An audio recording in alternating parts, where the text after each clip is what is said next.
The Dark Queen gently brushed her hand across a horribly burned face. 1 second later, everything changed. The scars began to fade, skin restored itself, breath by breath, and standing before her was a girl who looked no older than 18. Thank you, my queen. After being imprisoned by witch hunters for more than a century, the Dark Queen finally returned to her homeland, Pendle Hill. However, what awaited her was not a throne, but ruins. The palace that had once symbolized luxury and power had long been reduced to ashes. Now, only restless spirits wandered through the empty halls. Determined to reclaim her former glory, the Dark Queen made a ruthless decision. She poured her magic into reversing time itself. The shattered palace slowly rebuilt until it gleamed once more in gold and splendor. Under the power of the Blood Moon, she began summoning her former commanders. Pendle Mountain welcomes you, brothers and sisters.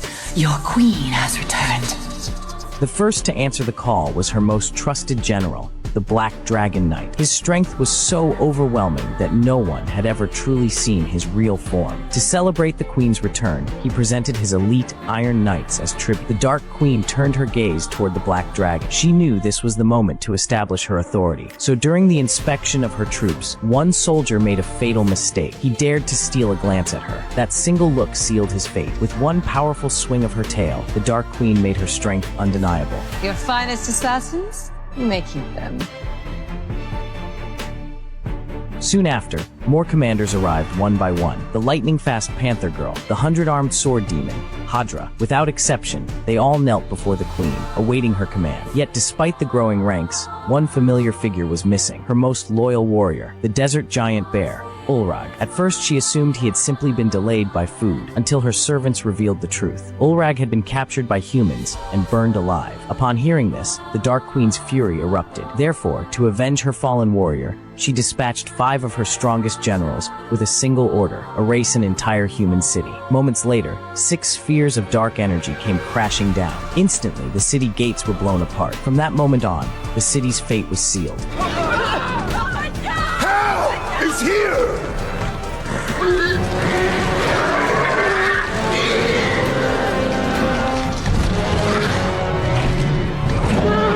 A colossal beast charged through the streets, trampling everything in its path. Even the thick city walls failed to stop it. Breaking through stone, it hunted down the fleeing citizens. Meanwhile, the 4-armed Demon King followed closely behind. Wielding 4 curved blades at once, he attacked and defended simultaneously, a perfect 360-degree killing machine. The soldiers were completely overwhelmed. At the same time, the White Queen spun gracefully, reaching an unbelievable 800 rotations per second. Almost instantly after that, the Panther Girl struck, just as fast and just as lethal. The undead lizard mage leapt across rooftops, charging straight into the crowd and harvesting lives without mercy. As the demons slaughtered the city without restraint, one woman could no longer keep running. She was Tom's mother, a witch who once possessed great power.